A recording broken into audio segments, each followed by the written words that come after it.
Welcome back to Authors and Espresso. I'm your host, Nadia Gilkes, and today we have another Festival Flashback Friday. Today we are going back to 2020 and revisiting my interview with my dear friend, June Dillinger. She's the author of The Benefit of the Ex, Making Love Visible When Everything Changes. This is a practical guide that helps you find the beauty in your breakup. Let's listen in to this interview from the Virtual Festival of Books in 2020. And can you believe we're already at our final author already? This day has gone so fast. We just need to do it all over again for 4 more hours. So coming all the way from Hawaii this time. So when I talk about I'm not in Rochester because I don't want snow, well, she's in everybody's paradise because I think we all would like to be stuck in Hawaii where she is right now. But our next author is a motivational speaker. She works with individuals and business execs who help people make love visible. If we ever get the chance to go to Hawaii, she also performs weddings. So, Tony, if you're about to get married, June is on the line. Just saying, anybody else who's thinking about going down to Hawaii when they open the borders, June can do that for you.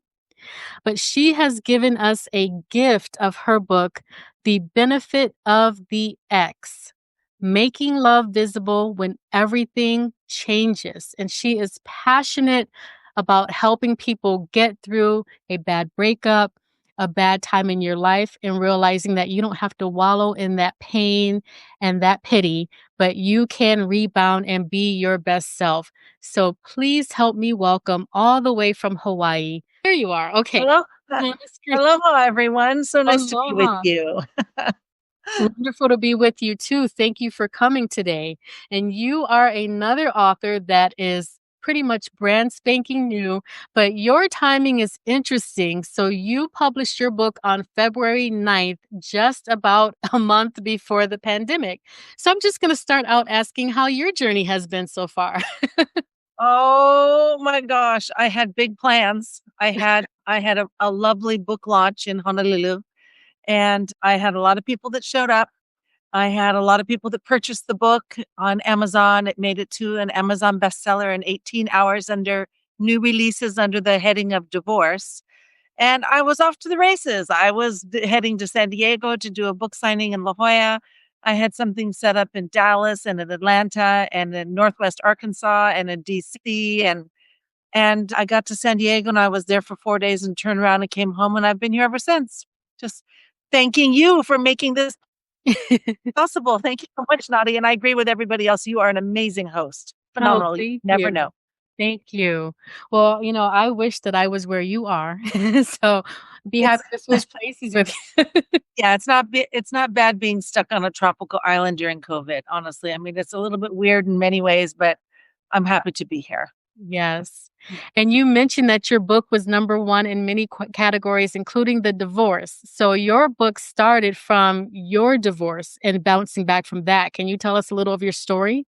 Absolutely. So this book idea came up because I had always heard about all the negativity wrapped around divorce.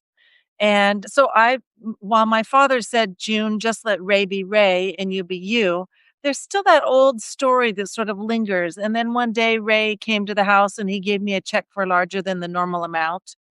And I sort of in a snarky way said, oh, there are so many benefits to my ex, as he handed me this nice check. And simultaneously, I was taking a self-development class with Dr. John DeMartini, who suggested that we all write a benefit book.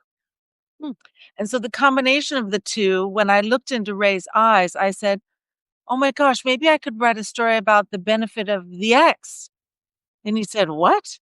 And I said, yeah, like maybe the good news, if we can actually find a way to get there. And he said, June, I support you. Whatever it takes to get you there, you could take this idea all the way to Oprah. And so we've been off to the races ever since. And actually, his wife of 10 years came and played music at my book launch party. So it's, wow. It takes some work, but it's, it's all about love. Well, I guess I've seen the other side of the scenario because I'm a divorce attorney. So I don't know many of my clients that are working too closely with their ex, much less their wife, playing music at their events. So how are you guys on such amazing terms? It's taken a lot, but it was really important for me not to be mad. And what this book is about taking a look at the choices that I made, taking responsibility for me, not saying he, or anybody that has a partner, blaming their boss, blaming their neighbor, but actually taking a look at their responsibility for themselves and the choices that they made. And so it's taken a heap load of work. And you know what? It's okay because I realized that I made choices that at that time in my life were what I thought were right. And later on, when I discovered they weren't, because life changes, they just weren't. And so it was time to move on. So it sounds like in large part, this is the accountability book on top of a lot of other nuggets of wisdom. For one's own personal decisions, for what we are choosing to do instead of crying victim, because most of us that got married were pretty excited on the day we walked down the aisle. Like there was some good stuff going on, and it may have gone on for a little bit or a long time, but either way we made choices. So in this book you have the opportunity to actually, there are stories of six other people and the benefit of their ex as well as my own. And really, how does one take responsibility for their life? And if you screwed it up so royally, what do you do to make love visible for yourself first so that you can heal and get over the crap and the BS that you've created and that brought that energy to you by the law of attraction? We what we think about, we bring about. And so really finding ways to work through that. So the book actually has, well, you could call them exercises, but I don't call them exercises. I call them invitations because most people don't want another self-help book or an invitation. Or an exercise rather, but an invitation to change sounds something like, oh, maybe I could actually give that a try. And so it's not so backbreaking to fix the broken parts of me and really look carefully at who I am. Not easy, but definitely doable. Not at all easy, sometimes painful. Sometimes we don't want to face those parts of ourselves, but I love that you mentioned that. I did call them exercises, and I love how you've broken down your book. So, those of you who get her book, when you see a little pencil in the passage, that's your time to stop, get your journal out, and answer the questions that she guides you through, or really think, reflect, and note down the part of the story that she's at and she's guiding you through. So I love that this really is not quite a journal, but it does make you think about where you are in life and how you might have been able to change and make something better or have a better end result. And I love that not only are you not bitter, but you still believe in love so much so that you perform weddings when Hawaii allows. So tell us a little bit about that venture. You know, in the process of growing after my divorce, my mother said, the only way to fix your life is to go be of service. Hmm. So I was actually facilitating Toastmasters in the women's correctional facility here. And then one of my friends said, actually, why don't you come to Unity? I ended up in a spiritual movement. And then when my mother said, your life is, you need to go be of service, I found myself in prison ministry. And so I was in the correctional facility for the men for 3 years and the maximum men's penitentiary for 5. And through that process, I met a woman that said, hey, why don't you join my wedding business? And I said, doing what? And she's like, marrying people, June, of course. And so I joined her business. And 6 months later, I asked permission to open my own. And it's been almost 11 years. And myself and my team have performed over 800 destination weddings here. Yeah. Amazing. Yeah. Maybe one day it will be mine. Come on, girl. There's a whole Well, bunch of people out there. I well, do want to, I waiting for one to find me, but yeah. Well, we just got to put it out there, right? And it's not easy. I'm in the experience of a relationship myself now, and it's the first one of substance I've had for a long time. So I'm busy looking at when I worked on putting this book on Audible, which should be out before the end of the summer, wonderful. recording it in my own voice, which reminds me, may I give a quick tip? Sure. So if any of you are considering recording your book for Audible, make sure you have a professional isolation booth, number one. And number two, have a friend with you. that can go through your book with you to make sure that you have, to stop you for your mistakes. So you don't have to pay $10 million to a sound engineer to cut things out. I'm just telling you, that was my small tip for the day. Well, thank you. And we like hearing people's journeys and getting that feedback so that when we all go into our next venture, we have these tips and tools so that we can be more successful and get our stories out faster. So I appreciate that because no one else on the stage has mentioned an audiobook. I know people have approached me with that idea, and I'm like, I don't think I want to hear myself for 5 hours. So I'm not really sure.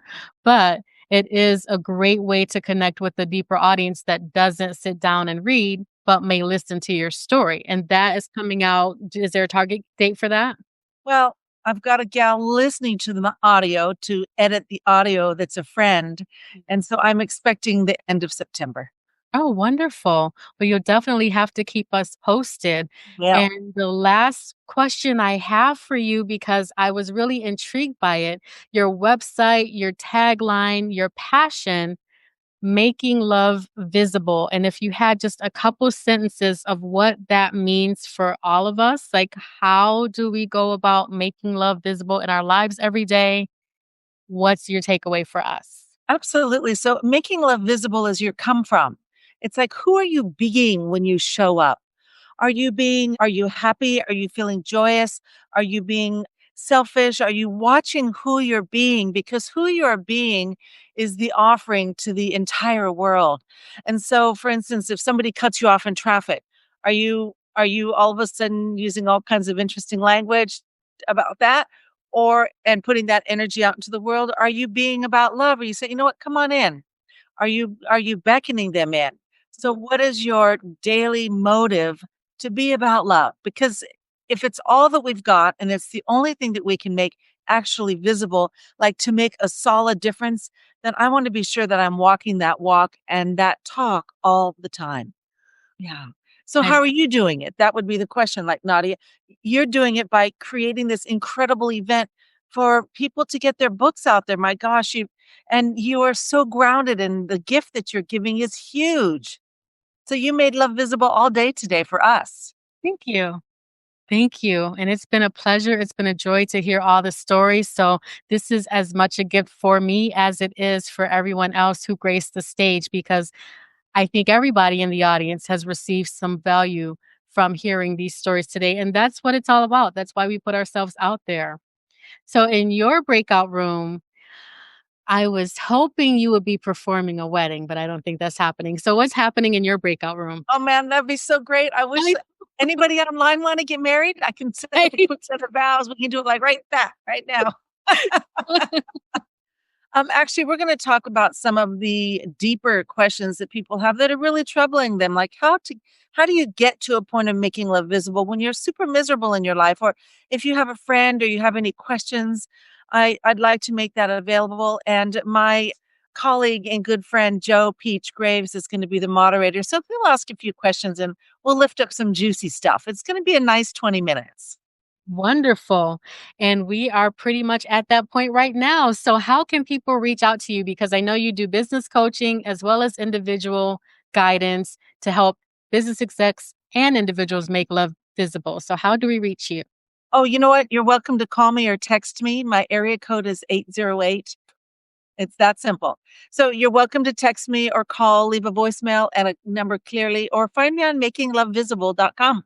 I'd Yeah. love, I'd love to be of service. And all of that information, as well as in her book, her phone number, her email address, and her website. So, she is easy to find.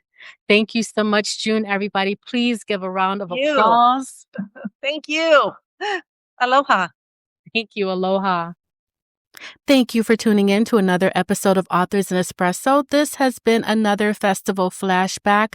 Please follow us on Facebook, Authors and Espresso, and be sure to check in every Tuesday where we air new episodes. Thank you for tuning in. Have a wonderful day.